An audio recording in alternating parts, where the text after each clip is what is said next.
MIDDLEKAUFF! Hey, hey!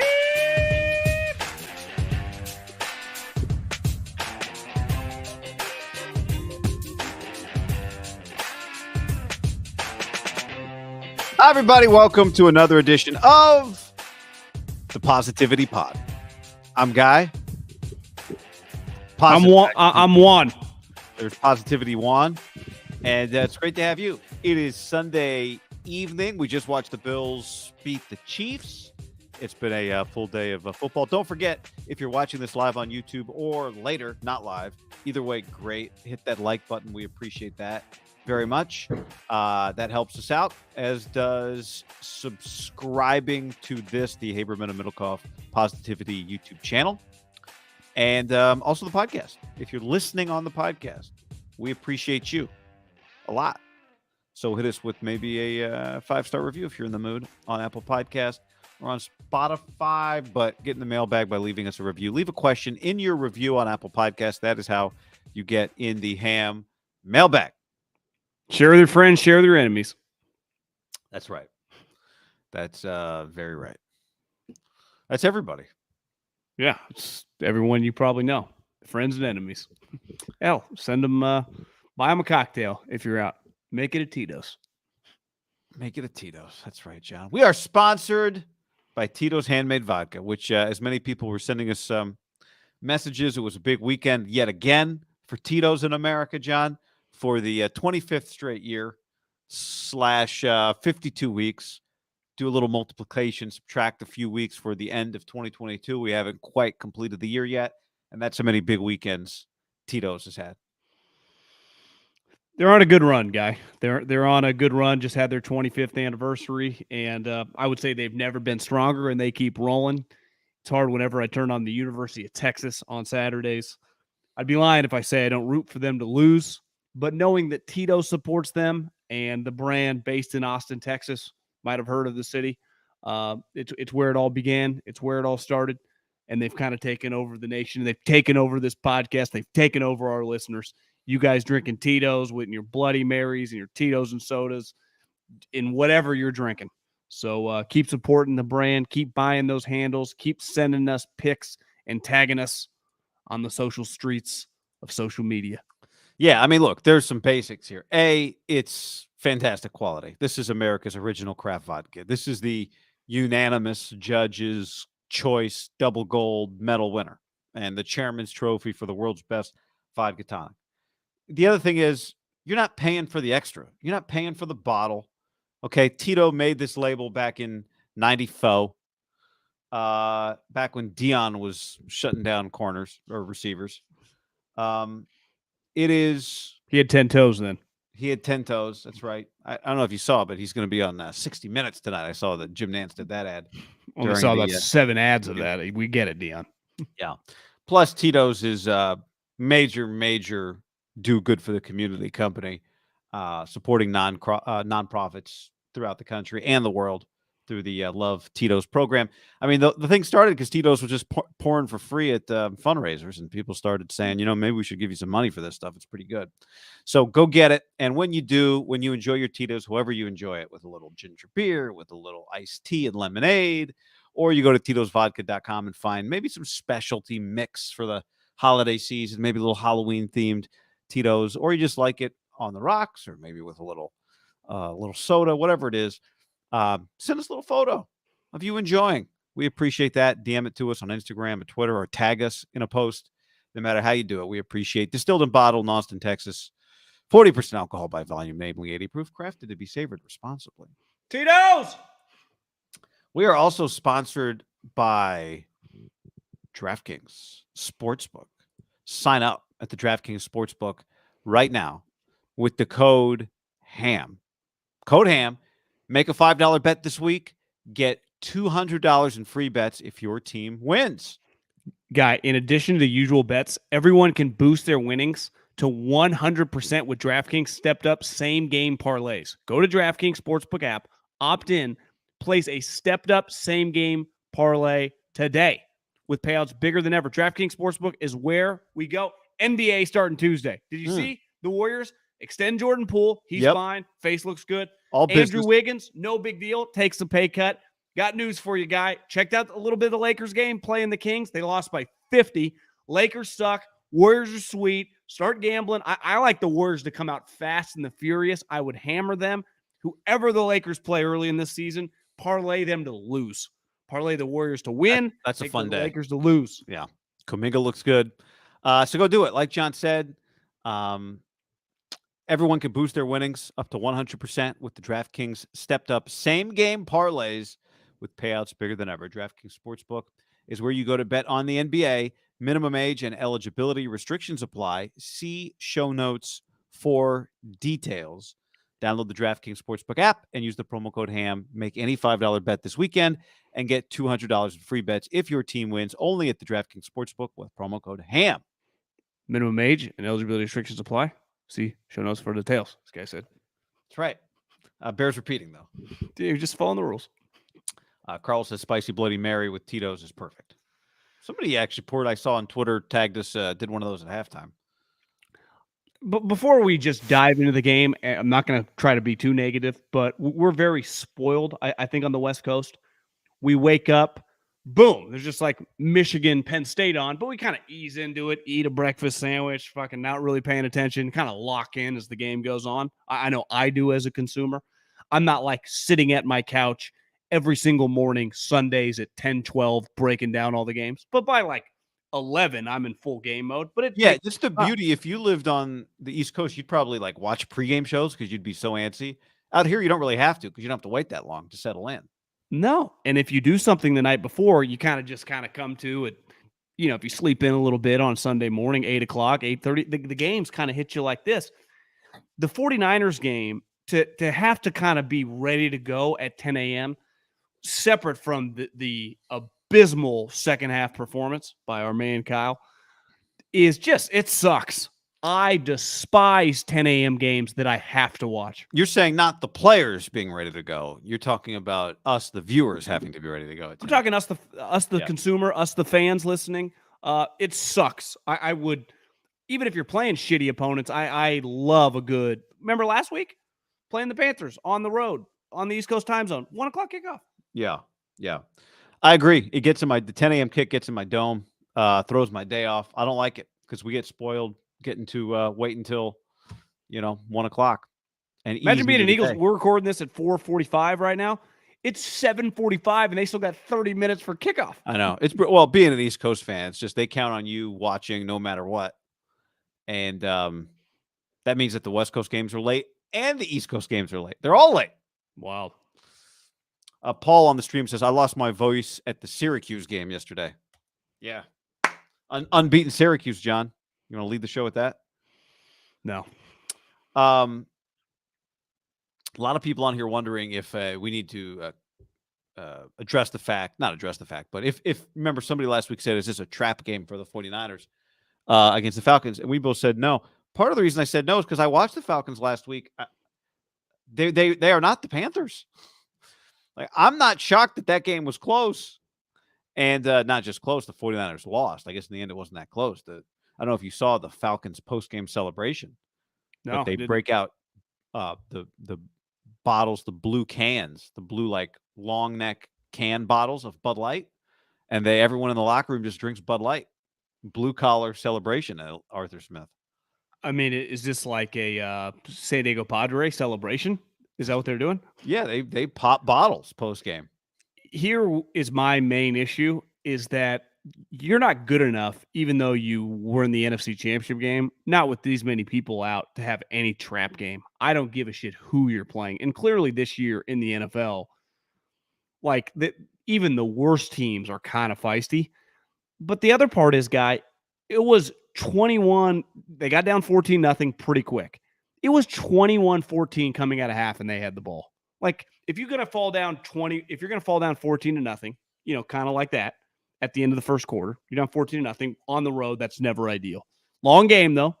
And if I tell you right away, though, coming out of halftime when you're down 14-0, you're going to be down 21-14, but receiving the ball, you'll be like, that's fine. It's the NFL. You're right in position. Yeah. And then obviously they never scored again. I shut out in the second half.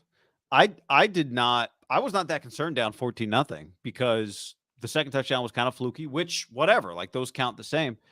But my feeling was just score a touchdown, it's a 7-point game. Same thing I thought watching Alabama. You score a touchdown, a 14-point game, it's a 1-score game, bam. And that's what happened. They scored the touchdown, they're right back in it. But Atlanta played, I mean, an extremely outrageously efficient game on offense. And the 49ers are just not, we can talk specifically about play calling and all that, but they're just not, they are not built to play from behind.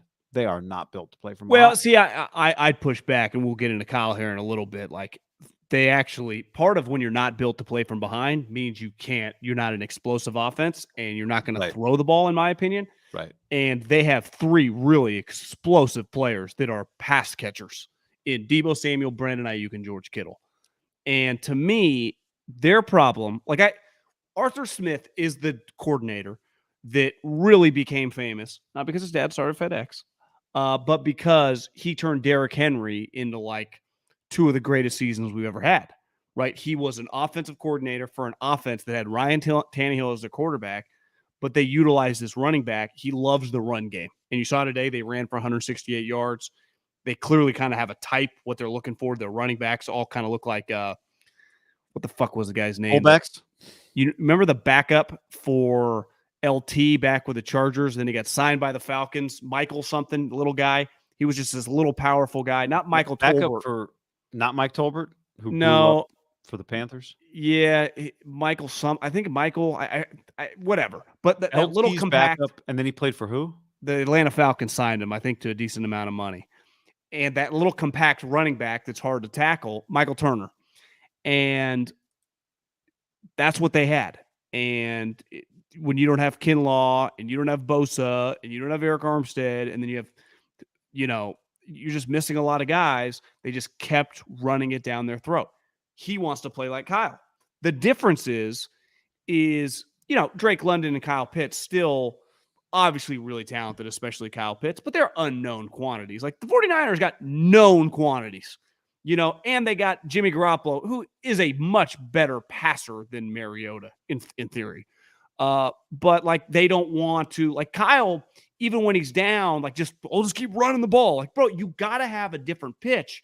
And that's where Arthur Smith, when he's been successful, he kind of plays it like Kyle because he'll just keep running the ball. Like, he is not your kind of new age.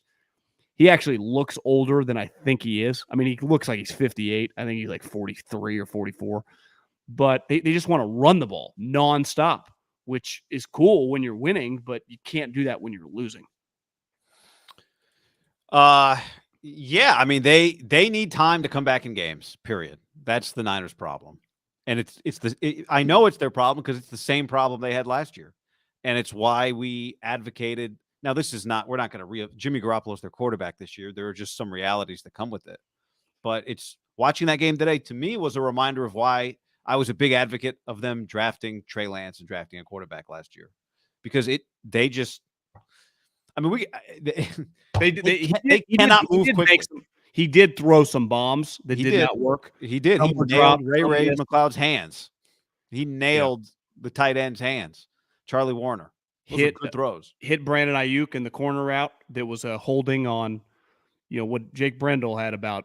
I think the Niners had 6 penalties. He had about 5 of them. Yep. He had 2 really bad ones.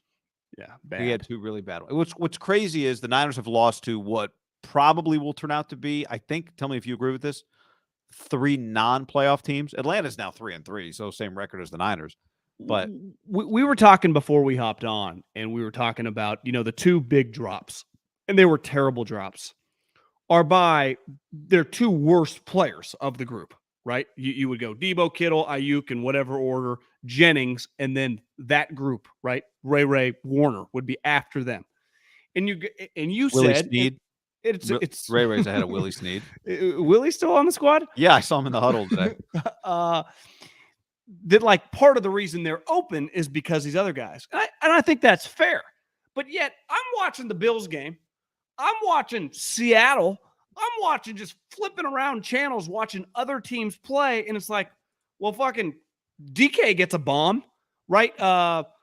like I said, Gabe Davis, who's just hitting bombs nonstop, gets a bomb. Why can't you push the ball down the field with those guys? Why can't you run just a deep Kittle route? They ran one to Ayuk. Why not run 3 or 4 of them? I get Debo is a little different. I'm not even asking for him. I'm just asking for 85, 87 constantly on Kansas City is way deeper down the field than George consistently. And I just wonder, like, I get it. Like, this is the way we play. It kind of makes me throw up in my mouth because that's not how Belichick played for all the years. Like, he always had a different game plan. And Kyle always says, like, well, we have a different game plan. Well, no, you kind of don't offensively.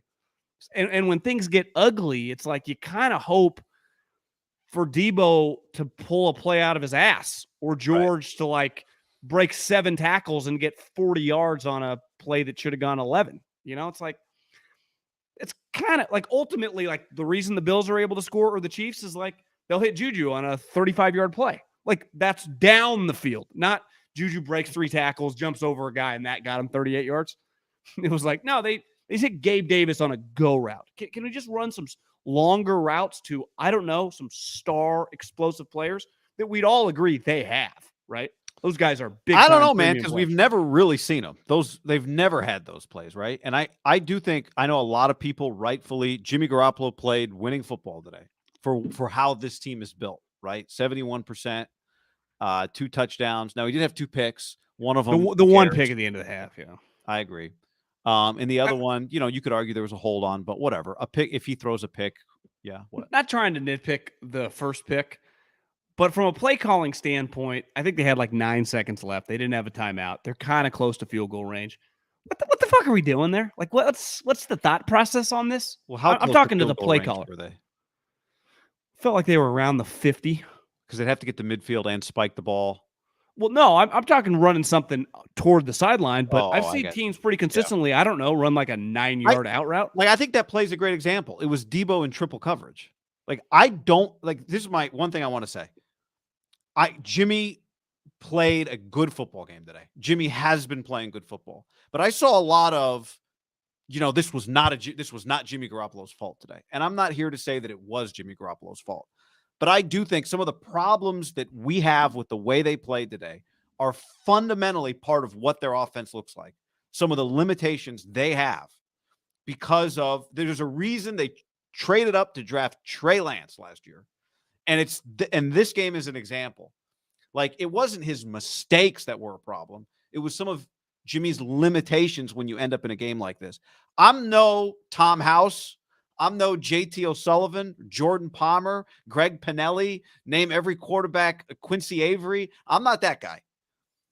But I played Little League baseball, and I'm pretty sure you're supposed to step into the throw. That 4th down play that was incomplete to Debo, Jimmy throws off his back foot, and maybe I think part of it, I watched that play 17 times. I think part of it was he's looking, makes a late decision to throw it, and just tries to whip it into Debo and short hops it. He often does not step into those throws. And that one, there was nobody at his feet. There was some pressure, but there was nobody in his face. Again, to me, this show is not about getting on Jimmy. It's not. But I do think some of their fundamental problems, like the Ray throw on the money. How often do you even see that play? Like, dime. Maybe that's a Kyle issue and a Jimmy issue. Their 2-minute offense at the end of the first, or their 1-minute offense at the end of the first half was a wreck. Disaster. Sometimes they were in no huddle in the second half. Sometimes they weren't. Now, I'm not listing Jimmy things here. I'm just talking about their offense. Sorry, I'm all over the place. But I do think there are some fundamental issues with them that are a result of the fact that he cannot play, that throwing the ball a lot is the reason they had the game they had, or he had the game he had efficiency wise, is because they weren't throwing it all over the place, that it was a bunch of dump downs and, get in Debo's hand and try and see if he can make a play with it. Again, he made some really good throws today. He made 2 winning throws. He did not lose them the football game. I'm not saying that. It's weird, right? He's tough. He's a tough guy. Like, I don't question his toughness as a player. I think he's a good player. I think he's a good quarterback. No, he is. I mean, as you watch football today and really just over the weekend, like, Jimmy's a pretty damn good quarterback. But one thing that he just will not do, and it might just be a result of his injuries over his career, And you could argue when you play like this, you don't last that long. Andrew Luck is a good example of someone that just would constantly step into contact, but to complete balls. Phillip Rivers, who's way bigger than Jimmy, right, made a career off this, of just like stepping in. Like Jimmy will not do that. And I think on the play you're talking about, if I remember, is it the one he kind of skipped to Debo? Or is that another play that it was like it was the ball he skipped to Debo. Again, yes.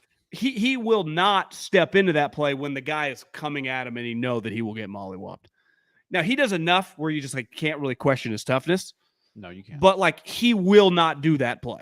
Like when it's clear, like I got to step in, but I'm going to get hit, but I can kind of avoid it back step it. But here's the problem. You're not Aaron Rodgers' arm. So I would say consistently when he backsteps it, even on like shorter breaking routes, he constantly misses those, right? Constantly. I mean, and the ball he was really upset with that like came out funky. You remember the play I'm talking about? I don't even know what the hell happened. What the fuck was that ball? But it was. But also, here's the thing. I can live with the up and down. Like he was making enough plays today. Like if we want to dive into Kyle, today's a good example where Arthur Smith, they're controlling the ball, running the football, right? Whether it was a college game or a pro game, we've all seen it where it's like they're going to struggle stopping the run on just 3 plays. They're going to get a lot of first downs, but they're not really going to kill you explosive plays. So if you can just get a couple punts, you're going to get the ball back. They're not going to run away from you. You can live with them playing like that. And the Niners were kind of living with it. Because remember, and you mentioned this before we hopped on, the defense gave up 21 points, not 28. 7 of those points came with a disastrous play. Double fumble. A double fumble. Which how often do you see the reach around end up in the end zone? That's a pretty lucky play for the Falcons, right? Normally I've seen it bounce out. Remember it happened to Carr. Carr did it one time and it bounced out. And if it bounces out, it's the Niners ball on the 20. I didn't watch much of this game. Falcons touchdown. But I saw a tweet about Matt Ryan. And I think today he threw for like 55 attempts. His number was really high. Yeah, I think Matt Ryan threw 58 times, 37 in the first half, 21 in the second half. And I think 37 might have been an NFL record or something, because I saw someone say like might have been a Colts record or whatever. Jimmy had 41 attempts. Today probably should have been 50. Like they should have thrown the ball more. And this gets back to Kyle, who we'll get into whatever the fuck the fourth quarter was. But like he wants to run the ball. And I get it. And I admire that. And I think it works. It's why I think the Falcons are going to be very competitive this year. Right? Yeah. They got a clear identity. They, like the Niners, it felt like lost about 17 players today. That's a whole nother conversation. But they will just run the ball down your throat. And if Mariota is like their version of Jimmy, just doesn't throw picks or whatever, they're just going to be competitive. But sometimes when you get down, that style, you kind of got to throw it away. And unlike them, but you could argue now, they got Kyle Pitts in London, just fucking ride your horses, throw them the ball. Even if it's not going to be deep breaking routes, keep running slants and outs. And the Chiefs do it. Like I watch the Chiefs. They're not pushing the ball that far down the field like they used to with Tyreek Hill, but they're still throwing it nonstop. And I'm not acting like you should run it, just put everything on, Mahomes' shoulders. That's not Jimmy Garoppolo, but like he was kind of humming today. Like fucking, but Kyle's inability, like I'm sorry, this is where it gets back to Denver. Like you can't just always hold on for dear life. Hold on. Like, it's just not the way you can win in modern day football. And I think when he gets in these tough games where it's not going perfect for him or he's behind the 8 ball, that's really where he struggles. And I forwarded you the tweet, and the tweet went viral. They have been losing in like, I think 24 games. I don't want to fuck it up. Since Kyle Shanahan took over as a head coach in 17, the 49ers have been trailing by 7 points, 7+ points, entering the fourth quarter 24 times. Which, listen, you coach long enough, you're going to be down by a score going into the fourth quarter. They have won 0 of those games. 0.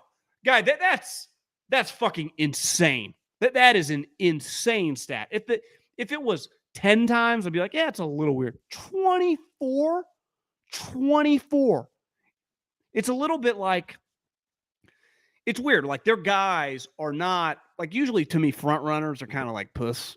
They're just not guys you'd want in the foxhole. Yeah. They don't really have those guys. So honestly, they're not a front running team in the sense that we say front running is disrespect, but they literally don't win from behind. But I'm putting a lot of that on Kyle. Like, to me, this is Kyle's offense. It's his baby. And what we witnessed in the fourth quarter is one of the biggest embarrassments I've seen this year, just as a team. Like, what was that? You're down multiple scores, and he's dinking and dunking. They're huddling every play.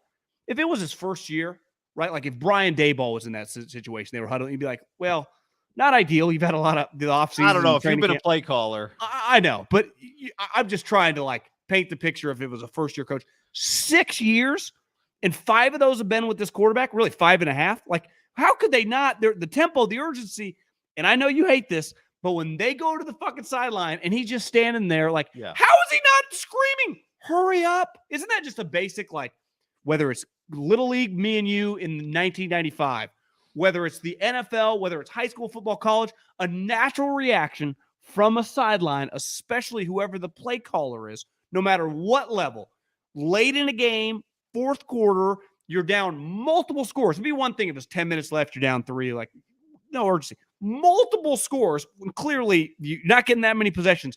I didn't see him once go, hurry up. Basic, hurry up. I thought it was an embarrassment, bro. I don't. Oh, that was bad. I hated that equally. Where I disagree with you is I don't think the volume of throws was the problem. Like Jimmy threw the ball 27 times in the second half. Kyle Shanahan, did you catch this on the broadcast? They go like, let's go down to Christina Pink, who just caught up with Kyle Shanahan coming out of the locker room. And she's like, hey guys, I just talked to Kyle. He says they really got to run the ball more. Like, thanks, Christina. Then they go throw, 3 and out. Right? He goes throw, then he goes deep shot. He just told her he's got to run the ball more, and he takes a deep shot to Ray McLeod and hits him on the fucking hands. And then he throws the ball again, 3 and out. And that was a huge possession. Like them not scoring, definitely them going 3 and out there was a big deal. But they threw the ball a lot. Now that's where I disagree with you, Jimmy, because I do think there was a point of diminishing returns when Jimmy Garoppolo starts throwing the ball a lot. But when you're down multiple scores late in the game, but they threw the ball 27 times in the second half. Like, I don't think they didn't throw it enough. He tried to squeeze in a couple runs that backfired.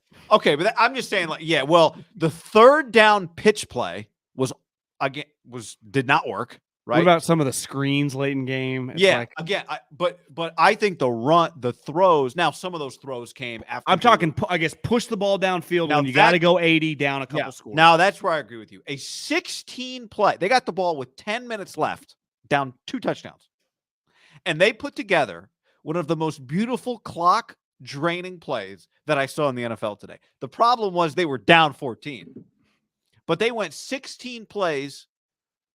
8 minutes, 50 yards. They managed to cut 50 yards into 10 minutes, 8 minutes, and 16 plays. That is. They get points out of the ball? They out of the drive? Did not, John. They failed on 4th down. And that's the drive we're talking about, where it's like they thought they got I turned the game. I changed the channel. I turned it to red zone after that. and then you text me later that I didn't. I just assumed the game. Then they get the ball with like a minute. The game is over, and it's like 7 yards to Kittle, 8 yards to a receiver, 8 yards to Jeff Wilson, 7 yards. Like it was like they're trying to get into field goal range at the end of a half. It was crazy. But that like here's one sequence on that drive was they think they got a first down. I think maybe it was Debo or somebody I don't remember who it was. Comes up like a half yard short. Niners thought it was first down. They mark it short, 3rd and 1. And you remember this? The officials end up adding like 15 seconds to the clock.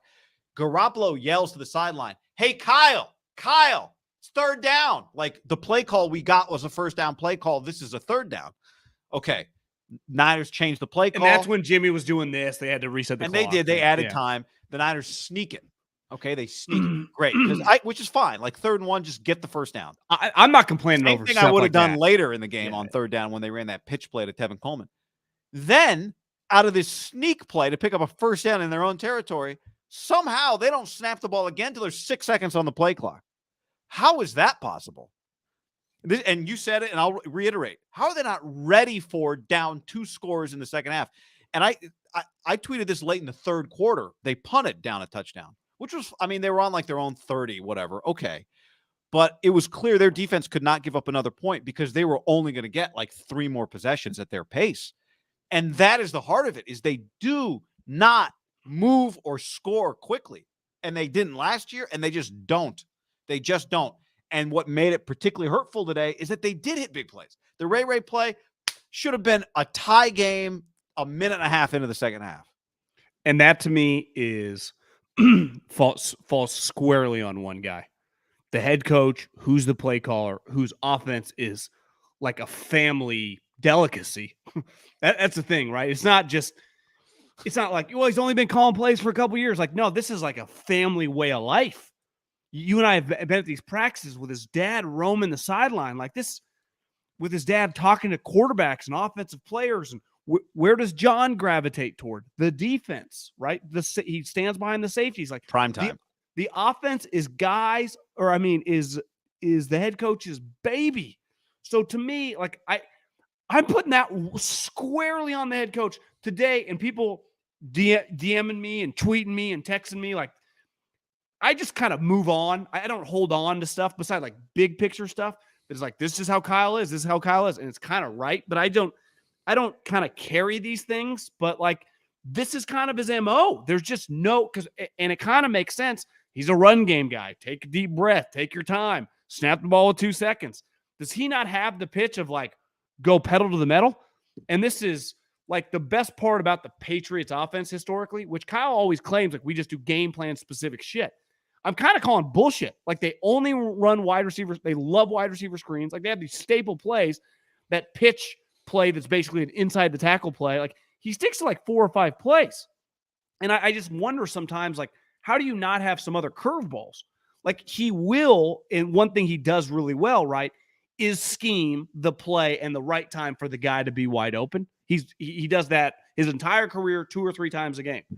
But it's like the Niners hit that play at such a small percentage. Well, if you only draw it up twice a game, then yeah, if you have 6 of them, you hit half of them. Great, you hit 3. The urgency thing today was one of the most glaring things I've ever seen. The speed in which they were operating, and Kyle not even being mad. It was like he thought they had 5 quarters in the game. It was insane, guy. It really was. It was almost felt like he was waving the white flag to defeat or something, or just like, if we get it, great. If not, fuck it. That's the way it just looked visually. Yeah, Andy Reid is viewed as one of the best coaches in the NFL history, and one of the best offensive coaches in league history, right? He's probably the best offensive coach of his generation, right? Since he's been a head coach the last 20 years. Yeah.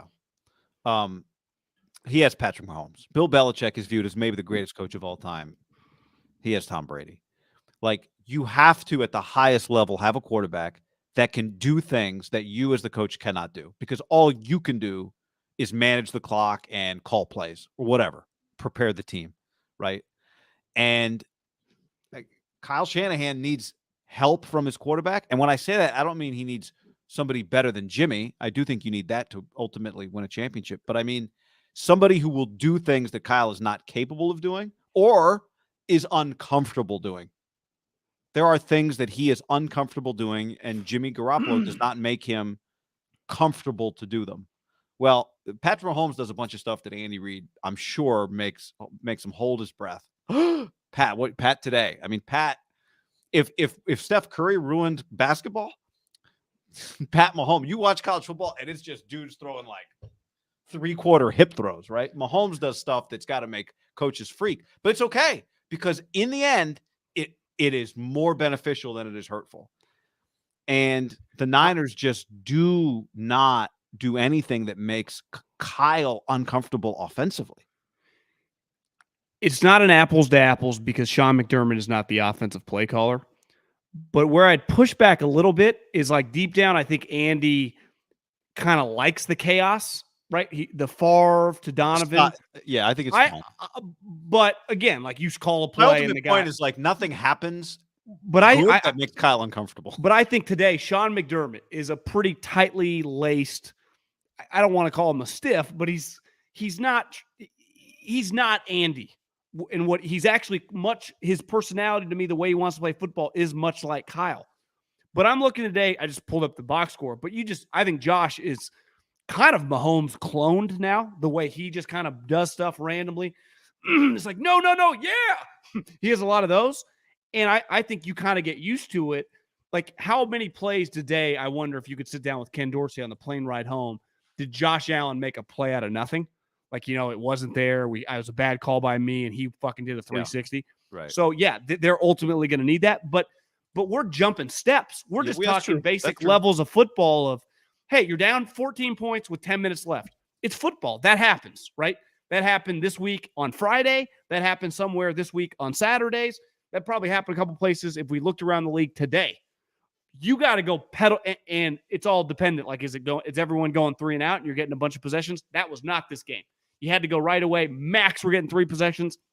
I think you could even say over the headset, this is a must TD drive, right? This might be we might get 2 more the ball in our hands, and this is one of them. And you start calling plays like 4 down territory before it looks pedal like to the fucking metal, and they just Kyle doesn't have it in the playbook. I mean, they do like with 1 minute or whatever when they kind of go no huddle, but he never ever does that stuff. But even at the end of the half, it was disjointed, right? It wasn't their end of the half 1 minute offense today was not a well-oiled machine. Like, they do not have that thing dialed in at all. When they have to hurry, their reaction seems to be, we can't do that. They have lost to much worse teams in the Kyle era. Yeah. Since they've been good. I mean, much just unbuttoned. Like, I think if you watch the Falcons today, you got to kind of tip your hat. Like, they got a couple good players, Grady Jarrett, the tight end, the wide receiver. Mariota's just kind of your bridge quarterback. Terrell. Yeah. And even he like fucking went out in the middle of the game. But that's just a solid operation going right now. So I don't view them like you just lost to the Bears or, Denver's weird because they got a bunch of talent, but that operation was embarrassment. So today isn't like the most embarrassing loss they've had from an opponent standpoint, but I thought it was up there from you look like you just didn't have your shit together when it mattered.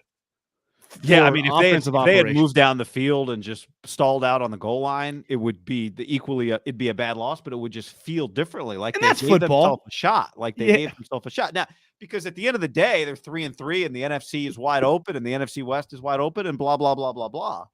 But sometimes you just gotta, the flip side of that is they left an opportunity on the table because they didn't have the urgency to do it, or they don't think that they're capable of doing it. And this is where I do go back. Do they have it coached up where they feel comfortable doing it? Well, yeah. I mean, it doesn't today. Why wouldn't, if you were comfortable doing it, why wouldn't you do it today? Is Kyle comfortable calling that? And this goes back to what we've argued before. The pace or more downfield throws? Because he is not comfortable throwing the ball downfield. The pace. Where he is not. He is comfortable dialing up the plays after they've been set up. But I don't think he's comfortable just like, we got to just start going. And this is where I do get it. Would that be a pretty big red flag then for him? Well, I mean, yeah, but I do think it's somewhat representative of who his quarterback is. It's part of Jimmy Garoppolo, John, because I do agree with Kyle in this sense. And I think this is what Kyle is telling us. The same way we read Kyle Shanahan and said, well, he's running Trey Lance a lot. He's telling us what he thinks Trey Lance's best qualities are right now. The same way he's done that, he also tells us he thinks the more they throw the football, the worse off they are. Ultimately, it'll be diminishing returns the more Jimmy Garoppolo throws the ball down the field. That's what he thanks. And I got to tell you, he did hit Ray in the hands. He did hit Charlie Warner. But, man, I've watched enough of him to agree. Like, the downfield throws, we'll wait to see the all-22. But that ball to downfield But what about days when he's rolling, though, guy? Like today. But I think he's rolling when he is not doing those things a lot. I think that's when he rolls. I think the days where you've got to open it up, which we never see, really, to your point, I don't think he rolls on those days. I think those are bad days. Now, today would have been the day. I think your point, and this is where I agree with you, is, well, you're down 14, so you got to try and catch lightning in a bottle here. I know you're it's gonna lose. Not his. You're going to lose. So it's like, do you want to lose your way, or do you want to try the one chance you have to just tie the game, maybe? Or you just want to say lose? But we did it our way. Because if you said to him, this 8-minute drive, because if they'd picked up the first down, it wouldn't have been an 8-minute drive. It would have been like a 9-minute drive to score a touchdown, right? You would have said this 9-minute drive would result in a touchdown. You'd be like, okay, but actually what we need to do is score in 6 minutes or 4 minutes, not 9 minutes. I've pushed back a lot over the years on some specific things. and definitely this year on the Trey Lance stuff, because Trey was proving that he was an inaccurate quarterback, and Jimmy has proven that he's got issues. But in a game, like if Trey's hitting a bunch of people, I would have said, why are you running him if he's hitting the passes, right? And in games where it's like, well, you can't put it in Jimmy's hands. Yeah, certain games you can tell. That Denver game, fucking not there. Last year, the Tennessee game. This wasn't the game to me. And once you find yourself against the ropes, you basically have, are you just going to let him just keep blasting you in the kidneys, or are you going to throw some haymakers? And he's very, very hesitant to do that. So I would say the conventional wisdom of people that consume this game, Niner fans, would be like, what the fuck was that? And I think I have disagreed sometimes over the years. Today, I think it's 100% justified. And it kind of gets the question of, when you're the grand poobah and you answer to nobody, who tells Kyle, like, how does it ever go, Kyle, we need to change something here, which is just would make me a little nervous, because that's just, this might just be who he is until he gets some other quarterback, which if Trey, but then that's a problem, especially, with the injuries they have. You can't overcome what they got going on right now. I don't care who you got. They could have done it today. They could have overcome injuries today. They gave up 21 points on defense. That's the thing. Like they got a bunch of guys hurt. They didn't lose today because they got a bunch of guys hurt. Didn't help, right? No, of course. But I didn't come out of that game going, they lost today because they got a bunch of guys. Now, it had a direct impact on the game, though, because they got a bunch of guys. Of course, not having Nick Bosa and all these guys is going to have a direct impact on the game. There's no question. But I'm just saying they could have won the game today despite the injuries. Now, they also played the Atlanta Falcons, who's solid. Next week, they play the Kansas City Chiefs, who's coming off a loss. So, they play the Chargers later. Like, the Chiefs, how many points did the Chiefs score today? 20. So, yeah, I think it's this is. But here's the thing: the Chiefs defense actually is pretty solid. The Bills only scored 24. Yeah, I know. It's the points game to game don't translate. But this is why for years the Niners have. This is what they do. They play games. Their seasons play out by the skin of their teeth week to week. Last year was the same deal. And if the answer is Jimmy's got to, they got to open up the offense with Garoppolo, then they're going to have a problem. I think this team is built. This team, and Garoppolo said this after the game, like, what we like to do is run he knows very well what they like to do. Like the way, it's not just because they like it, it's because it does give them the best chance to win generally. But they find when you find yourself down, yeah, I mean, it's like to me, it's always the knock on like the wing tee offense for all the schools in college. Well, it's like if you're down 20-0, you have no shot. And the Niners aren't that, but they are. The Falcons are a shittier version in theory. I know they just beat the Niners. Of them. I would say the Titans, over their little run have kind of been like that. They need to be up in the lead, and then they establish the run, and that's kind of how they win. And then they let their pass rushers go off. And that's just the Niners. It gets back to the coach. He's just unwilling to ever be like, yeah, I'll just throw this out the window and just kind of freewheel it based on experiences. Because he's like, no, I got to know exactly the defense. Like, holy shit, Kyle. Fucking just... You got to be able to ad-lib a little bit on the fly.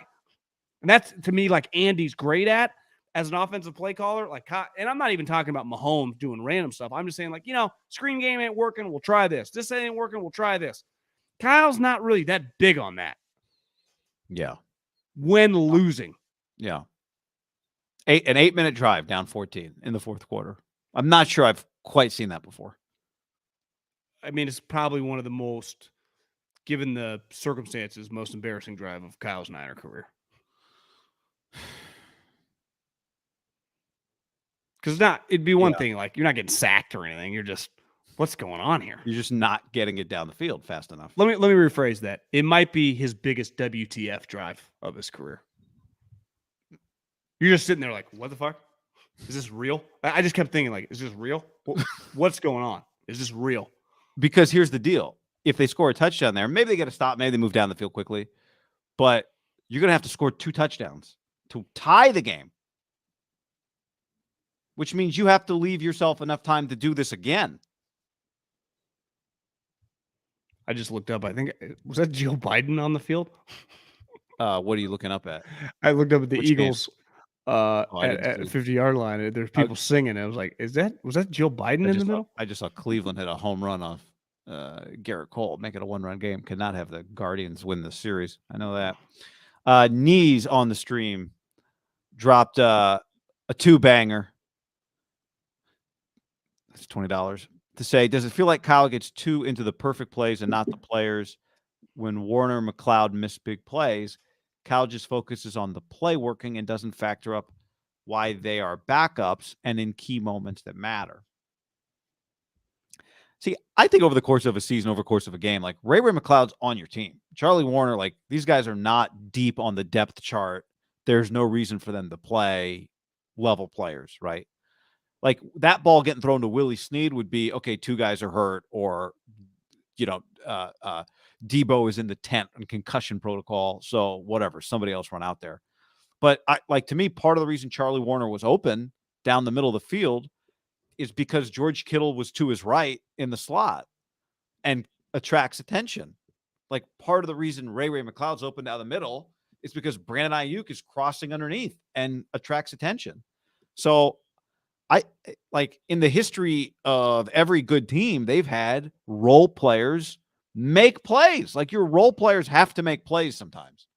So And I and those ones specifically, like, I mean, it's hitting the guys in the hand. Yes, it's not asking them to do something extraordinary. I don't know which play is easier. One, Ray is kind of a unique, in theory, he should kind of be a little deep threat, hybrid punt return guy. He's got to make that play. And Warner, I mean, that's a pretty basic backup tight end play, is it not? Like blown coverage. It's just that would happen all around the NFL. That one you could see happening at the snap on TV. You're just like, oh my God, Kittle's wide open. And then it wasn't. That's what I thought. Like, oh, Kittle's going to be open when this camera changes. And it wasn't Kittle. It was Charlie Warner. But they clearly like Charlie Warner a lot, right? They've drafted him. He was injured in training camp, and they had some other guys, and they are. I mean, Joely is MIA. They like him more. I think he's more of a versatile physical player, but you have to make that play. But to me, Ray's been in the league a while. I mean, Ray is not some little engine that could from Weaver State. Dude from Clemson. He's been playing in the NFL in big games.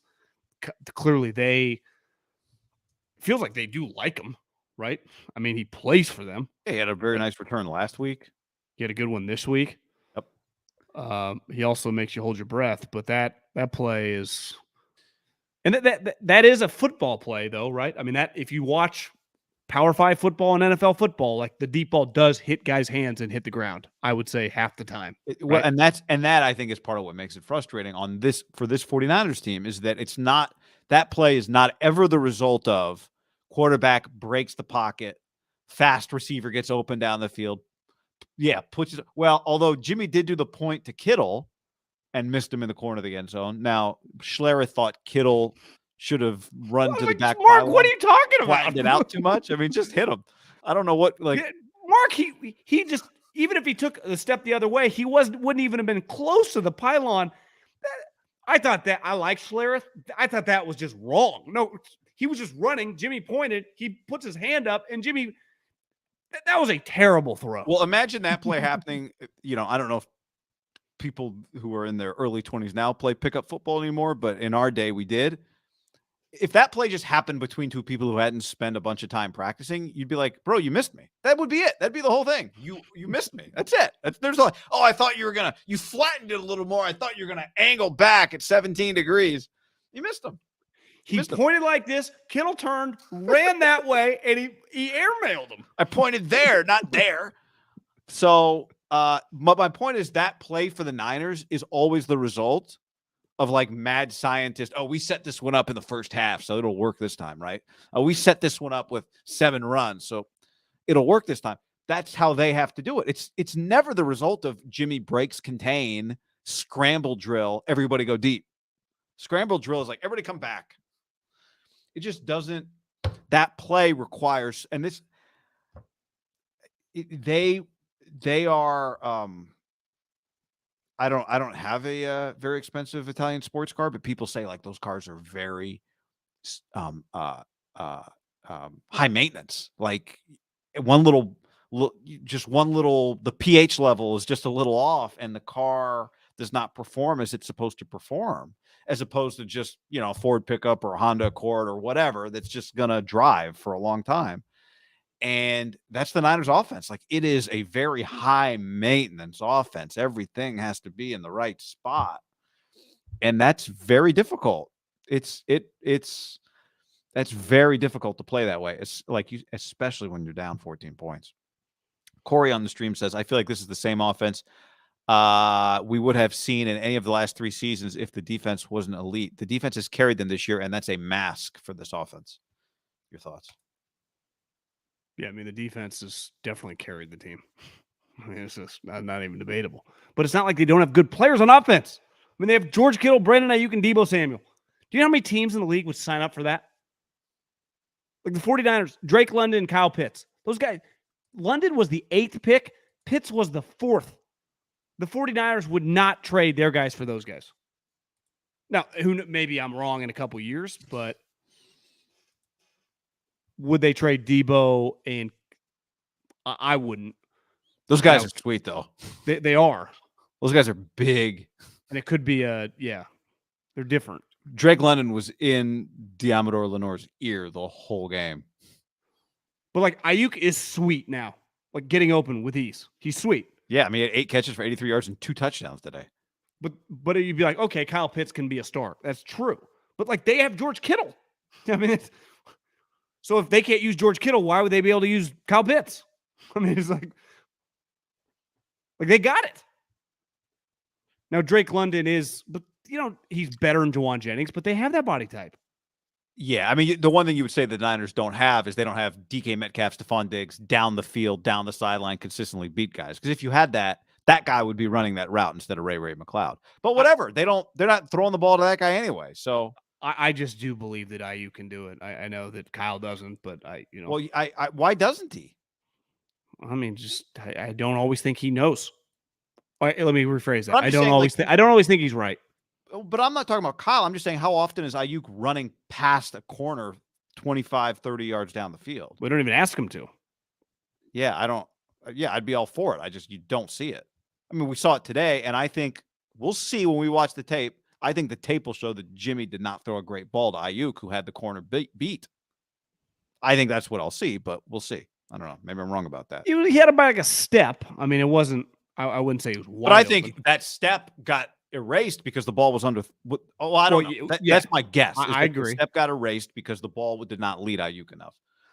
John, before we go any further, let's tell the people about our friends at sleepnumber.com/ham. Whether you like your bed nice and extra cloud soft like John, Sleep Number 40, or me, still very soft, but a little firmer, Sleep Number 55. You go to sleepnumber.com/ham to discover special offers now and for a limited time at your local Sleep Number store or sleepnumber.com/ham. You got temperature struggles keeping you awake at night? Luckily, you can adopt some small bedtime habits that will help you sleep when it's too warm or too cold. Take a warm shower before bed. Eating cooling foods on warmer nights. Stay well hydrated. I always keep a little water next to the bed. Call it night water. Slam that water. You never know when you need to have, dog gets night water, humans get night water. Helps you fall asleep faster and stay asleep longer. That's the key, guy. Better sleep, more productive. Hopefully you don't have, 18-minute drives with 5 minutes left in a game. Did it say take a warm shower? Take a warm shower. Yes, that's a sneaky curveball. You would think, I'm hot, let me take a cold shower. No. Because what happens when you get out of a cold shower? Juice is going. The air outside is warmer than the water was. You take a hot shower. What happens after a hot shower? Every time you get out, you're cold. There you go. Sleep Number knows. This is part of a whole thing. 8 out of 10 couples say one of them sleeps too hot or too cold. Science tells us that regulating your sleep temperature leads to higher quality sleep. So this is where sleepnumber.com/ham comes in. Discover the new Climate 360 smart bed, the only smart bed in the world that actively cools, warms, and effortlessly responds to both of you. Sleepers who use their 360 smart bed technology enjoy 28 minutes of more restful sleep per night. Yep. Choose proven quality sleep from Sleep Number, because to be at your best every day, you need a proven quality sleep every night. Discover special offers now for a limited time at your local Sleep Number store or sleepnumber.com/ham. Do you remember the thing in high school where everyone was like, oh, he passed out, he's asleep? We'll put his hand in a bucket of water and make him pee himself. I do. Did that ever work? I feel like it did work. I just feel like that got skipped pretty fast to chiefing people, which was chiefing people where you drew all over their face, It was or was the that Andy like Reid? Yeah. What was the thing where you threw like baking soda or baking powder all over a guy's face? Antiquing, remember that one?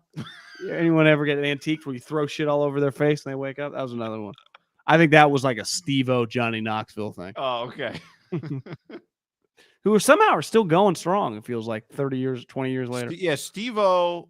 Yeah, both of them. I once went with about 10 people at Cal Poly to watch Steve-O in Napomo. And what did he do? Like cut himself, Was it like lit on himself stage? on fire. Yeah, like shot his partner. I mean, they just did that stuff for like on an a hour. stage? Is that what it On was? a stage, yeah, Like in Napomo. Yeah, there was probably 1,000 people there. Just kind of out in the cuts between probably like San Luis and Paso Robles type deal. It's a town. Napomo's a town. Yeah, it'd be like Salinas or Merced or just, the middle of nowhere. Yeah. You're probably not going to sell out Staples Center, back in 2004. Like, what are you here to do? I'll light myself on fire. I'm going to take a shotgun with rubber pellets, and I'm going to have this guy bend over 15 feet away. I'm going to shoot him in the ass. And then if he's able to last, I'll light him on fire, and then I will shoot him. Imagine like sometimes the paramedics are like, all right, you guys, we need you to go park out at the football stadium, high school football tonight. You guys just park over there in case something happens. But these paramedics get the call to go to that show. Just wait backstage until they need you. Can you imagine when they shot their movie? I would imagine there's some protocol on a movie, insurance. If something goes wrong, someone gets injured. Once it was pretty established what they were doing, the insurance costs they would have. Oh, yeah. Or I wonder if they were ever uninsured. Like, I would guess so, yeah. John, little note here. Jimmy Garoppolo today passed Colin Kaepernick for 7th all-time on the Niners' all-time passing list. He's now just 2,000 yards behind Alex Smith for 6th on the all-time list, and 4,000 yards behind Y.A. Tittle, who lit up the game back in the day. Jeff Garcia, sneaky 4th on the all-time passing list. But how about Spurrier cracking the top 10? Steve Spurrier, yeah, you're right. The bottom two, Steve DeBerg and Steve Spurrier, are. Wouldn't you say this list? I mean, Montana and Young basically held 20 years of time where no one else could get any throws. Right. So Spurrier probably is cooking the books a little bit there at 5,200 yards and 33 touchdowns. On some other teams, people would argue like, the game has changed. But really, when you think about it, Garoppolo, average depth of target versus Steve Young or Joe Montana, West Coast offense, right? Not that different, the game's wide open now. It's like, well, I think it was Steve's birthday last week. Was it really? Yeah. Oh, happy birthday, Steve. If you're listening, or any of his buddies, he used to deny me when I tried to have him on the podcast. Invite's still open. Still open. One thing he'll give Steve is he'll give takes, Yeah. You got opinions. Bring RG3 with him. The Niners started the Falcons game on Sunday without 6 defensive starters: Nick Bosa, Emmanuel Mosley, Jimmy Ward, Azeez Al-Shire, Eric Armstead, and Javon Kinlaw, who hit IR, by the way, last week since our last podcast. And then during the game, the following things happened. Samson Ebukam got hurt, came back, got hurt, came back. After Talanoa Hufanga went into the concussion test, before Drake Jackson went into the Blue Medical tent, both Jackson and Hufanga came back. The independent spotter sent Ray McLeod to the sideline. Mike McGlinchey hurt his calf. He did not return. Charvarius Ward did not return from his groin injury. Brandon Ayuk had a calf cramp. He did come back. And after John had already changed the channel, Flanagan Fowles injured his knee at the end of the game, unknown on his status. I think that's right as I changed the channel. Gotcha. When Flanagan Fowles was laying there, I said, I've seen enough. As you tweeted, D'Amico might have to throw a uniform on. Pretty nuts. What's funny is McGlinchey remember, he gets hurt. He comes back and he's kind of limping, and then clearly he goes back out, and then he's out. Charvarius just disappears, and then they start. Mooney. I'll give McGlinchey some credit on this one. Like, I think McGlinchey's a pretty tough guy. I think he tried. He just knows. Remember, there was that scene where, like, Trent Williams is walking right next to him. I think he knows we are in major fucking trouble. I agree. Listen, it's hard for me to blame a coach or a GM for this. It's pretty insane, guy. Like, we've talked about it for years and years and years.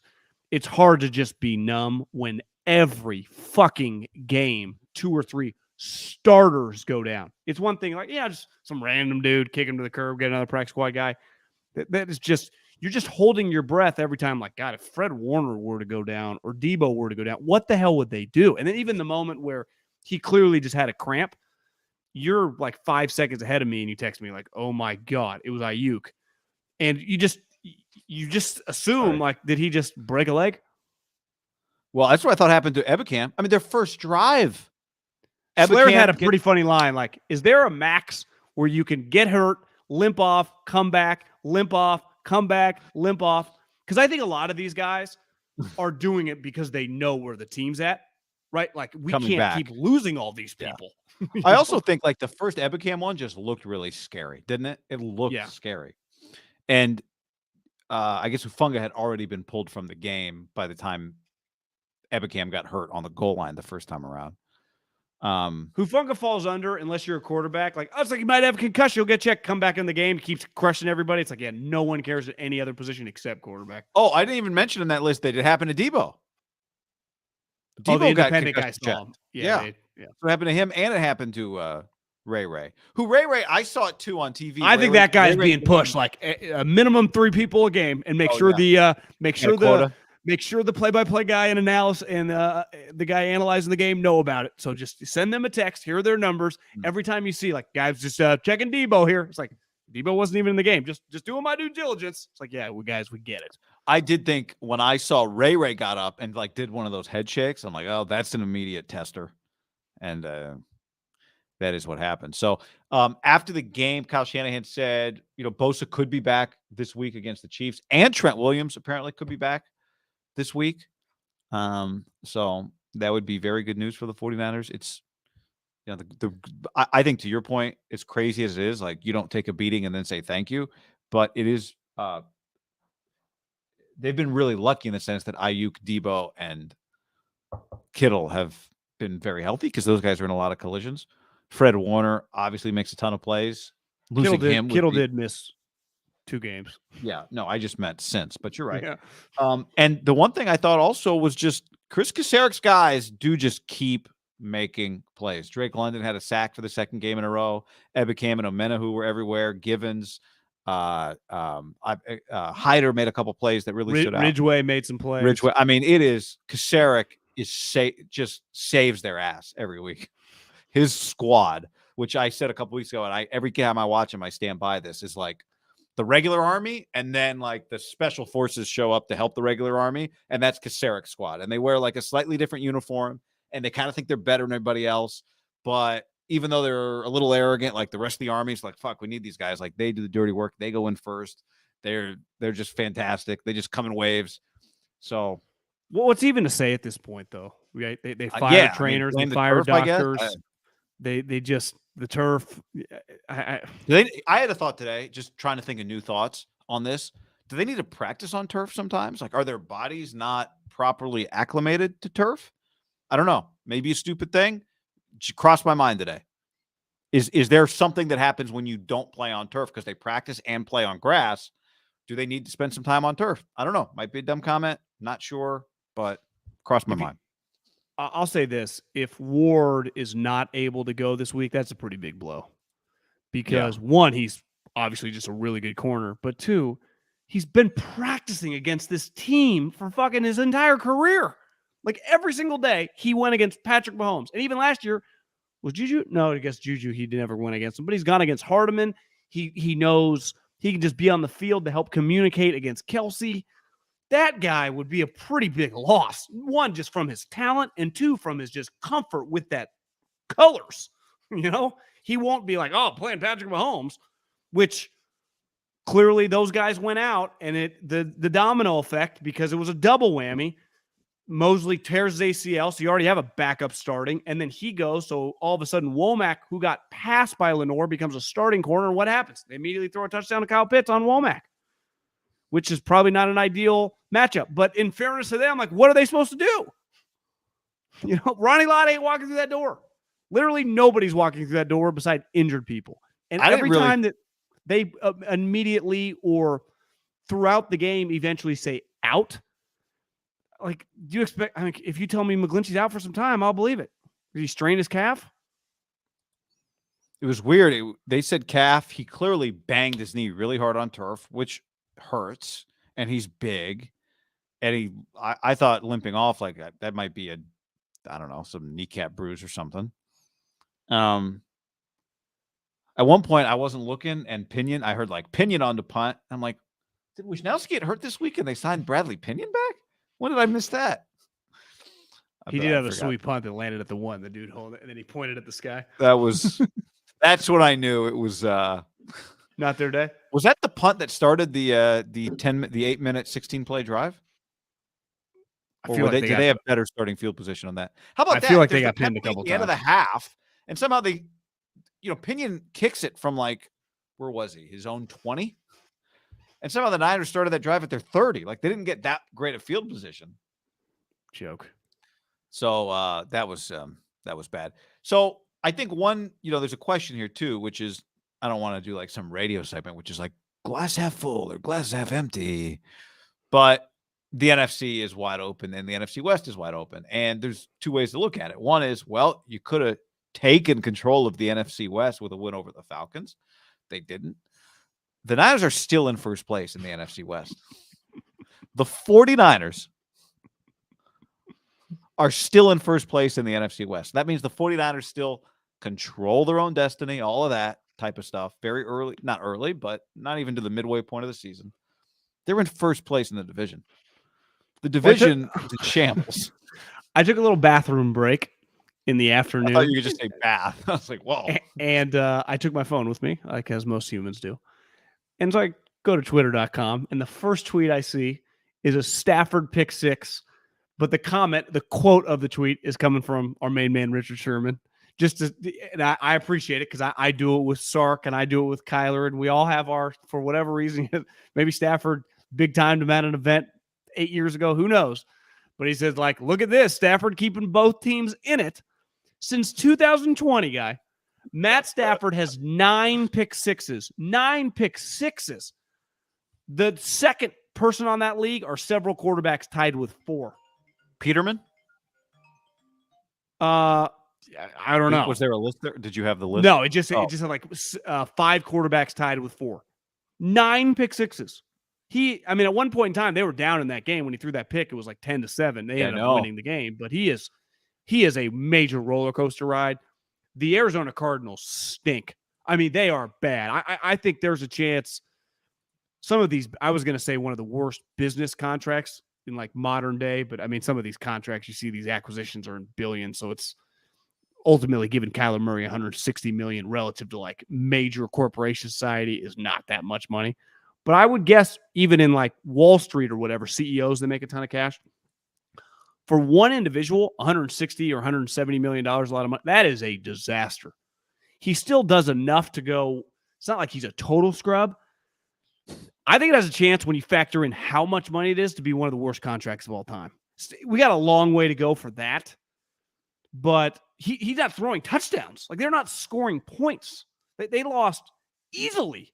And they somehow they were favored in this game. It felt like if I didn't retire for a couple weeks gambling, they're playing the Seahawks. I mean, that was part of it, right? I know, but Seahawks, Geno's way better than him. Like, watching that game, like Kyler's just not good. But my point is, that was a team last year who was a playoff team. They won 11 games. They feel like a 5 or 6 win team right now. I mean, their quarterback is in shambles, guy. And Seattle, we know, they're just feisty, but Niners somehow kick their ass. And the Rams, no boom, the tackle that basically got carted off the field today. Carted off the field. They're on like their fourth center. Allen Robinson, for the first time I saw him make a play. I'd forgotten he was on the team. A hell of a play. It was pretty sweet, but it was a great catch. They are very dependent on Cooper Kupp 10. Yes, Skandrick is 18. He made a sweet play today too. Yeah. But their division and you're not really buying Seattle, and they're 3-3, right? And you've beat them if you're the Niners. I do believe, and they're part of this. The NFC West is not good. Like I'm watching Cowboys, Philly in the background. Like their division is dramatically better. Like the Giants, the last 2 weeks have beat Aaron Rodgers and Lamar Jackson. Like I don't know if they're a 10-win team, but they're clearly not bad, right? They're clearly way better than like Seattle and the Cardinals. Yeah, I mean the irony is like you would rather play. If one game you had to win, would you rather play the Giants or the Cardinals right now if you're the 49ers? Maybe the Cardinals, just because their coach and their quarterback feel off. Brian Daboll might just be good. The quarterback would find a way. But he's not Daniel Jones not turning the ball over. No. Kyler could have thrown like 3 picks today. They don't have a field goal kicker either. That's part of the problem, right? They stopped kicking field goals. That's a problem. So, is it Matt Amendola? Kenny Amendola? Is it great Fresno State long snapper Kenny Amendola? When do you think he'll get his number retired? Devontae. What number did Devontae? Did Devontae wear 17 in college? I can't even remember now. 15, I think. Oh, 15. Yeah. That looked like it was a moment. I think they had a sellout for that. Beat San Jose State. Barely, but did. Barely, but San Jose State was favored by 8.5 points. Did send someone to the hospital.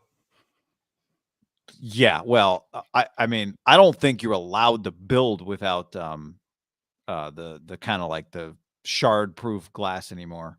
You want to tell the story? Because oh yeah, you're right. There are some people who probably don't know the story. So apparently, in the Fresno State San Jose State game, which is what you all came here to listen to us talk about, a grad assistant or an assistant coach, the defensive graduate assistant, threw a headset and punched a window. The initial news story just said punched a window in the coach's box. And, it's old. Stadium's old. These are not, what's the word? I texted it to you earlier. They're not, the glass is not compact or tempered. It's untempered glass. Like tempered glass is supposed to shatter into really small pieces when it breaks. And so there's not shards. Well, this thing is untempered. Old glass, bam, breaks, shards.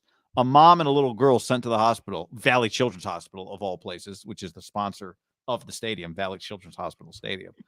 And that coach has been not funny, not funny. Apparently suspended. But yeah, that's what happened to the Fresno State. Sources say she's also a Fresno State employee, so she might be headed toward an early retirement because she gonna win. I hope it's not bad. Is it bad? No, I've heard I think she's out of the hospital. Okay, good. Cardinals play at home against the Saints next week. That's a terrible game. Seahawks play at the Chargers next week. That's actually semi-intriguing, but would lean toward better than like really good. And then Rams are on a bye next week. And then the Niners play the Rams at LA. So the Rams are going to be 3-3 when the Niners play them. The question is, are the Niners going to be 3-4? And they need a win to get back to 500, and then the Rams have eliminated the Niners tiebreaker against them, or are they going to be 4-3? Same deal with the head-to-head. But I mean, are the Niners an underdog this week? They are 2.5 points. So the Niners are plus 2.5 at home against the Chiefs. Yeah. Seahawks Giants in 2 weeks. Does that feel right, or should the number be like 4.5? Well, I mean, you factor in the injuries and the 3 points, so it's really like it's like a 6-point swing almost. Yeah, and you gotta let it build or not. So as we were watching the end of the Bills game when Mahomes throws that pick, like you would have wanted them coming off a win with basically 3 straight wins would have been pretty big, right? Beating Brady, beating the Raiders on Monday night, and then beating.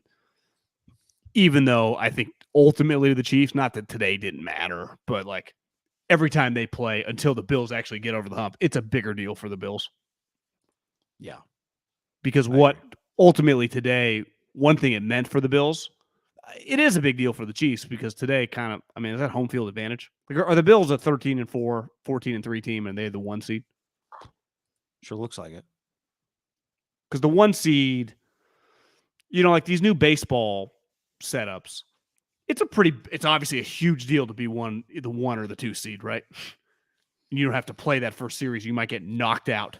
Like the Mets won 101 games, but because they didn't win the division, they're fucking going home. They won a bunch more games than the Cardinals, but they ended up in the, I mean, how many games the Phillies win? Like 84, 85? Because they're going to San Diego. When I saw the promo, I was like, who's hosting this series? Well, the Phillies didn't. At one point in time, it was like, going into the last week of the season, the Giants are only 4 games behind the Phillies. I know. It was like if 3 teams got swept and the Giants won 6 games down the stretch, they were going to be in the playoffs.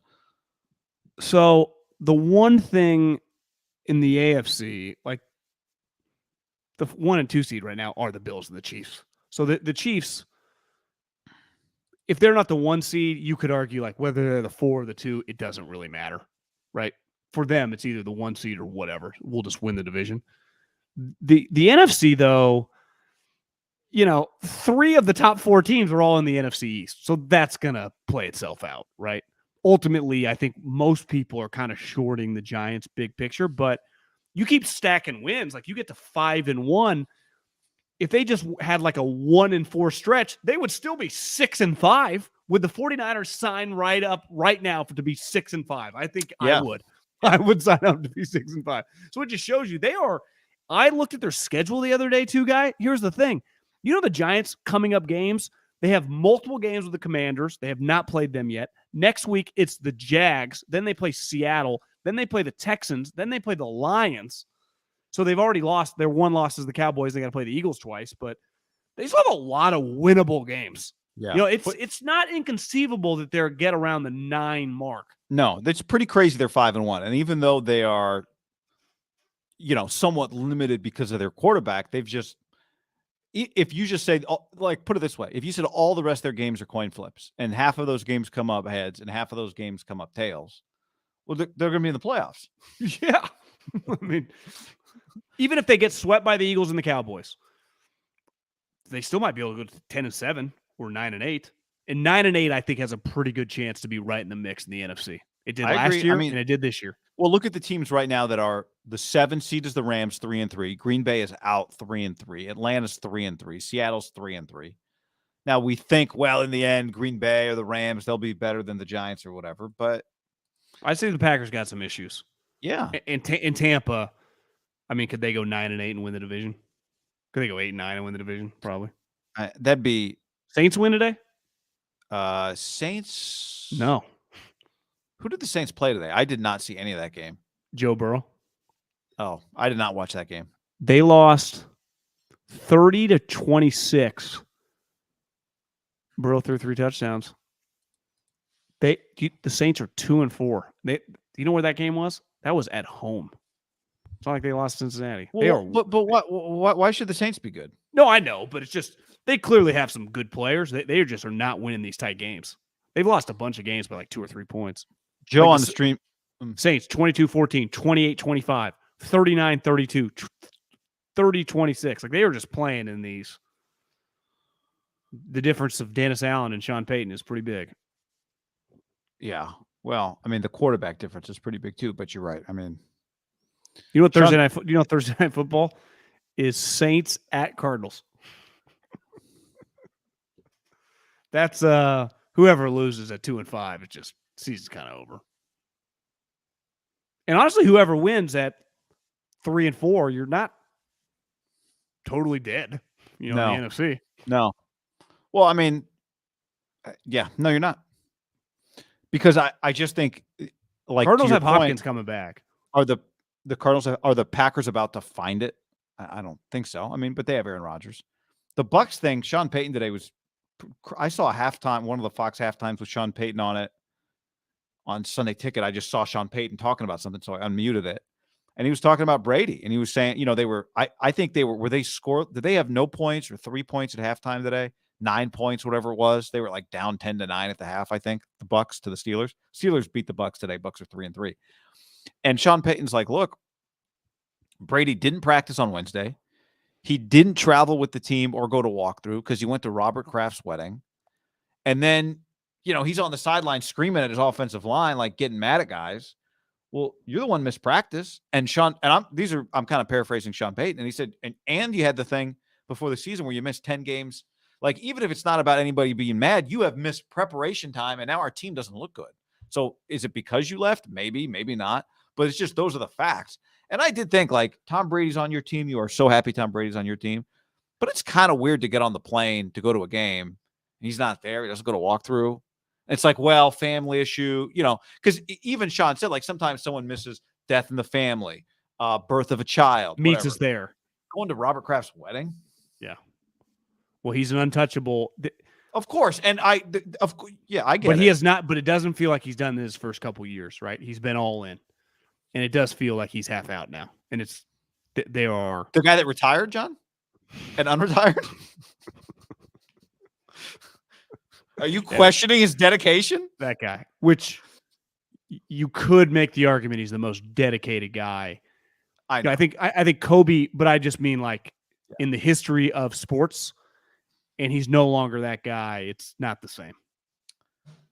Because part of his dedication was like the one, and listen, I gained a lot of respect for Kobe, like after he died and like his older self.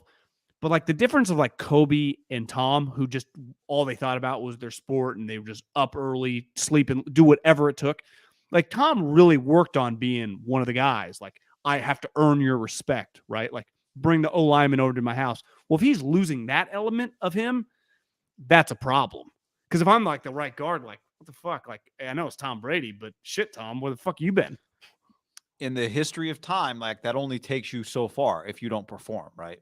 And that was, I think, Howie, one of those guys, made the point. Or no, it was Bradshaw. It's like, well, if you're going to do all that, it's fine as long as you're great. And right now they just feel off. Like the Bucs are off. Well, I think the Niners, Bucs, and Packers, who are three teams that I picked to just be a powerhouse right there with the Rams. I'd throw the Rams here too, are not that good. Are just in weird places for different reasons. The Tom thing's weird. The Packers just clearly offensively, they are in a weird rut. I saw Aaron Rodgers' comment was like, we got to simplify things. The Niners just have injuries up the fucking wazoo. The Rams, I think we underestimated. I know he's 40 years old, but that Whitworth just retiring, when you have no picks and no money, there is just no like, let's just go sign Lane Johnson. No, they honestly just had no options, right? It was just whoever was on their team kind of elevate. Like if Trent Williams just retired, what would the Niners have done, right? They just McKivitz just would have been their start. They just probably would have been screwed.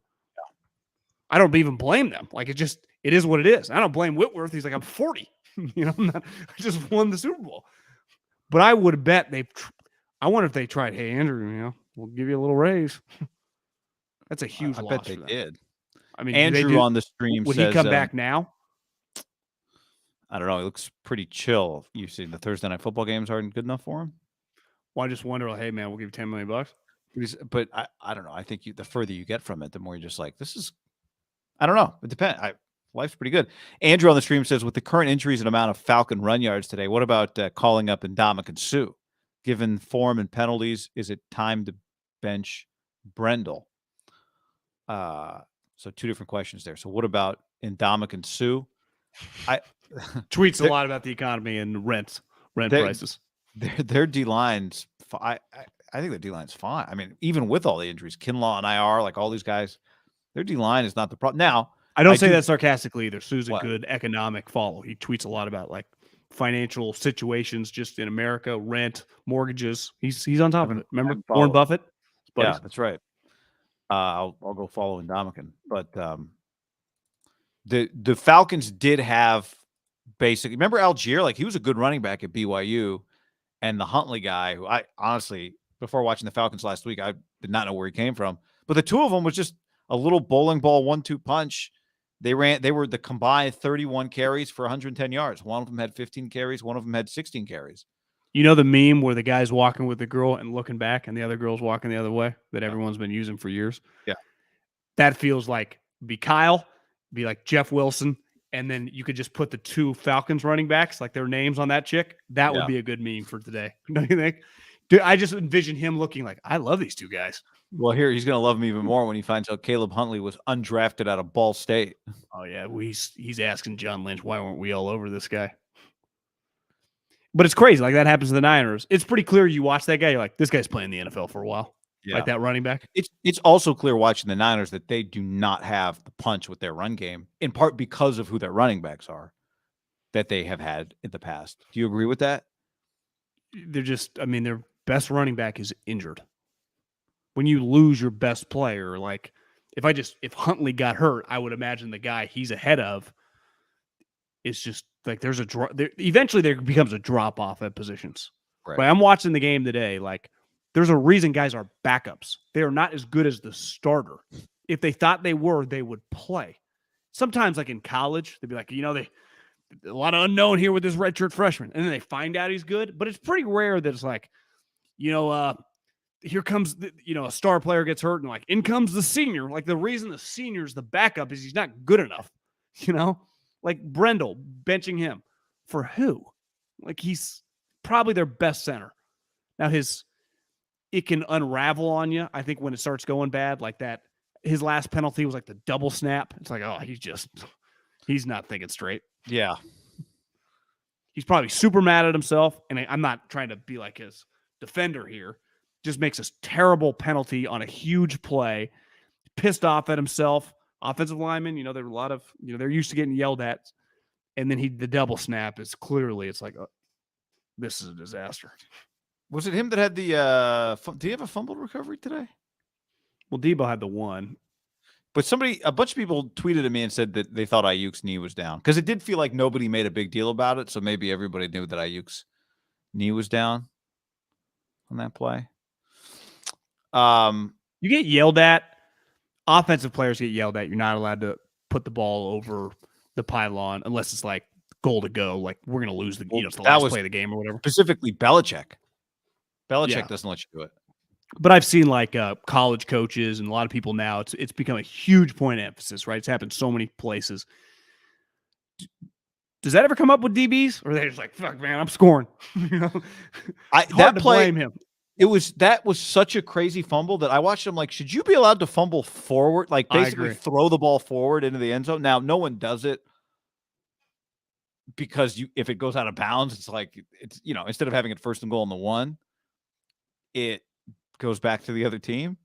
But should you be allowed to throw the ball forward into the end zone for one of your guys to recover? Well, you know how you always say, like, when you watch a game with Alyssa, or you watch a game with your mom, or just someone that's not as lucky, and they just ask basic questions. Because, like, I'm watching the game with Maria, she said, I don't understand why that is allowed. How is that possible? And you think, like, why is that allowed? Because I'm just like, it's just the rule. If it would have gone out of bounds, Niners would have got to the 20. They get lucky, fall on it. It's like good play. But then you think about it, like, that's pretty stupid. That was a terrible play on his part, right? Yeah. You should not be able, you could argue you should not, like a basic just rule. You fumbled in the end zone, even if your team, it automatically goes to the 5-yard line or something. Is that too just arbitrary and random? You're saying if I fumble it. If I fumble it into the end zone in my own team, I don't get the points, but I do recover the ball and I give it to you at the 5-yard line. Gotcha. Something like there are certain plays in basketball where it's like, well, you get the ball or whatever. It's one of those, like, I'm not giving you the ball at the 1, but I'm not making you go back to the 20, but just start at the 5, first down. How about that? Is that too random and arbitrary, or is that kind of fair?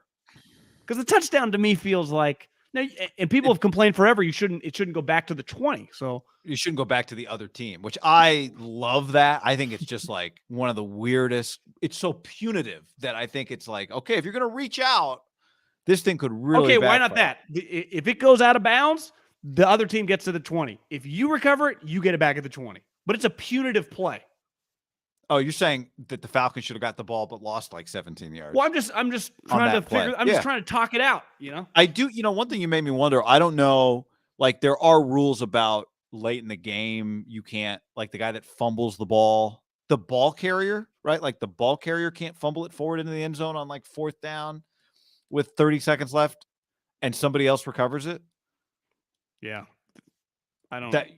You know what I'm saying? Like, you can't, like, I hand the ball off to you on 4th down. You can't, as you're going down, throw it forward and have somebody else recover it.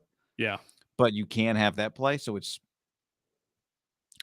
kind of wild. A few other notes, John. Patriots dominated the Browns today. Bailey Zappi back-to-back 300-yard games. If you draft Bailey Zappi, you get credit. But if you make him your third-string quarterback, do you? Fair questions to be asked about the Patriots. But Mac Jones, I'd say he's in a little trouble right now. the old drive it off the lot, and all of a sudden the price goes down. What could he be? Could he be had in a trade? Ravens lose to the Giants. We mentioned the flip side of the Giants, 5-1. Ravens are 3-3. Jets beat the Packers 27-10. Zach Wilson 10 of 18 for 110 in a win. Breece Hall 116 yards rushing. I think back-to-back big games for him. Skylar Thompson. Why was Teddy Two Gloves not the starter today? He was cleared to play. Skylar Thompson started. Maybe Teddy didn't practice. My guess is Teddy didn't practice much, and that's why he was the emergency quarterback. I think for the they're trying to keep the heat off him. Colts were getting their asses kicked by the Jags. We mentioned Matt Ryan. They came from behind to win that game. Did you see the game-winning pass? I did not. He got crushed and threw it up to this 14. I don't know, some random guy. Matt Ryan. It was pretty sweet with like 14 seconds left. They were in field goal range, but it was, Matt Ryan had a big fucking day. I mean, he had 42 of 58 for almost 400 yards, 3 touchdowns. Touchdown was sweet. All right, they're kind of, I mean, they're 3-2. Somehow the Panthers have PJ Walker and Jacob Eason. Forgot about Jacob Eason's on their team. I don't know if you caught that late. Tennessee fined $100,000, John, for storming the field. That's so and taking the goalpost. How they got the goalposts out of there was really impressive. Engineers, those people. I think they took it over and threw it down. That's incredible. Like. Did you see the video of the Tennessee fan getting the field sobriety test and all the other Tennessee fans? Like, he's like trying to walk the line, which is the stop sign, like that white line. So funny. And everyone in the bar is rooting him on. So funny. I want to see how it played out. That was as good of a college football game as you can get. That's as good as a pitch college football has. That was awesome. It was awesome. 100,000 plus. What'd you think of Bryce? Were you watching Bryce Young thinking this is an NFL star quarterback? I text with a buddy who's on a team that might have a chance to get it. He said the evaluation, there is no evaluation. He is the best quarterback in the class. You don't need to, it's not even that debatable. Like, as a player, he's a remarkable player. He said that the question is just, he is tiny. He is a really small guy, 180 pounds. They've heard he actually is weighed in smaller than that. Like, he is very small. Wow. But even my guy, I'm like, well, he's not your typical California softie. He's like, no. If you didn't know, you'd be like, where's he from? You're like, bet Odessa, Texas or something. How tough was that guy? Yeah. Getting destroyed. But there's a difference. See, this is, I think, a good point, because there's a difference between height and small. And like Tua gets tossed around, and Kyler's been hurt several times. Russ is not tall, but Russell Wilson in his career has not been thrown around, ragdolled by defensive linemen, right? Well, he weighs 180 pounds. So it's Bryce Young is like closer to us. He's not a short guy so much as he is a smaller built. He's slight. So someone tweeted at me, well, Jalen Hurts isn't that big. So I typed in, what was his combine? What do you think Jalen Hurts was at the combine? Height? Weight. Oh. I mean, I'm looking at him right now. He's squatting 700 pounds. So I'm going to say 210. 222. Yeah, I mean, they're not. See, there's a difference between short and small. People are not worked up about his height. Yeah. Right? Like, ultimately, Kyler is failing because clearly doesn't feel like he's all in on football. Doesn't care enough. Like, his talent, no one can catch him. He can make all these sweet throws. He can run around at any moment, run for 50 yards. I would imagine if Cliff was sitting here like, why is this guy fucking up? It's like, I just don't think he even cares anymore. I don't even think does he likes Sundays, like running around, but does he like football on like Monday, Tuesday, Wednesday, Thursday, Friday? I don't think so. I'm watching Bryce Young going, I'd want to go to war with that guy. But I do think it's fair as these defensive linemen are so huge. And fast. Like, every guy, to me, the 2 games that I've watched start to finish of Bryce Young, because a lot of Alabama games, you just kind of zone out or change the channel, were Tennessee and Georgia. I guess I watched 2 Georgia games last year and some of the playoff games, but the final, remember the Georgia national championship where he was getting killed and he just kept swinging. in that game. I think people in NFL circles are gonna just rave about the competitor. Yeah. But it's like, you could also say, is he kind of reckless? I mean, I thought a couple times yesterday, it's like, Bryce, you got to be careful. You're going to die. But he'd be like, well, I'm not dying now. I hop back up. He got hit a couple times that I didn't think he was going to get back up. And he just hops back up. How about Hendon Hooker? That guy's not bad. Tennessee's guy. That place, I mean, the lights just flashing and flashing and flashing and fireworks shooting up from the top of the stadium and just 100,000 people emptying onto the grass. How cool is the picture? They tweeted it out and it kind of went viral of the dude that got 5 touchdowns and Peyton with cigars in the locker room. Like, it's pretty to have that moment and to have Peyton be a pretty major part of the moment. Like, he's there.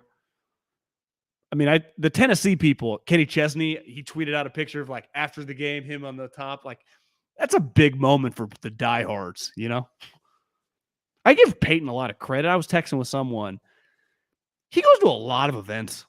If I was him and that rich and I'd played that many years, like, would you go to every Denver Bronco game? Like, he's going to be at the Denver Bronco. Is Denver Bronco he liked game? it. It's Monday Night Football. Yeah, but is it? I think it's in LA. A Manning cast? Yeah, but if he didn't have a Manning cast and it was in Denver, he would go. And last night's not as crazy. Like, it's the biggest game. Like, I understand, but you'll just be watching like Warriors Nuggets and be like, oh, there's Peyton with his son Marshall. It's like, yeah, this guy attend like 20 NBA games, dude. This guy he just lives the life of 13-year-old Peyton when he just used to go to all the games. He's just enjoying his life, and I admire that. I did read the Josh Heupel article you recommended on the last podcast on The Athletic before the game on Saturday. It was very good. I understood reading it. I was like, oh yeah, these guys can win. This guy's legit. You know what's funny is my friends in the NFL, 2 guys that they don't like. And when NFL people don't like you, it's because you're not a welcoming program. Like, they love the Sabans, the Kirbys, Marios, like all Sabans guys, just like, do whatever you need, you know? It's like, yeah, fuck. You want to come to the staff meeting? Like, it's just Scott Frost and Heupel are tough to deal with. And both, former quarterbacks, both big time, right? National champions. And Scott was terrible. And clearly, I mean, is Heupel a borderline like star coach? I mean, is it even debatable at this point? Well, I mean, he just beat Saban. Now his schedule, I got to look at it again. I think they still play Kentucky and Georgia coming up. Like, Tennessee's schedule is one that if they get through it, it's going to be star-making games. And they just scored more points on – I don't remember the exact stat, but is it the most points Bama's – they scored more points than Johnny Manziel scored on Saban? It was I think, historic on a few levels, the amount of points Tennessee scored in that game. I've been watching Tennessee pretty closely this year because I thought they were going to be pretty good. And I guess they've been on TV. I mean, they literally are. Like, you watch them, like their offense, which is his baby, right? It's his offense. He's the offensive play call. It's just a pretty impressive operation. Like, he feels like they kind of got just, if you're Tennessee, he's getting an extension at the end of the season, right? 10-2 or 11-1 or whatever this thing happens. Means you get one this week. So could they lose to Georgia and still make the playoffs at like 11-1? Would they probably be the team now? Well, it depends on they're in the same division. So if they lose to Georgia, they would, and Georgia runs the table. They would. It'd be hard for them to go to the conference championship. Would be impossible. Yeah. If Georgia ran, they would need Georgia. If they lose to Georgia, my point is they need Georgia to lose twice. Yeah. So it would be pretty hard. One thing I saw people saying is like Alabama still controls their own destiny because they still play, Ole Miss, all the teams ahead of them. Yeah, and then they either get Georgia unbeaten or 1-loss Georgia or 1-loss Tennessee, blah, blah, blah, in the conference title game. The SC Utah game was also incredible.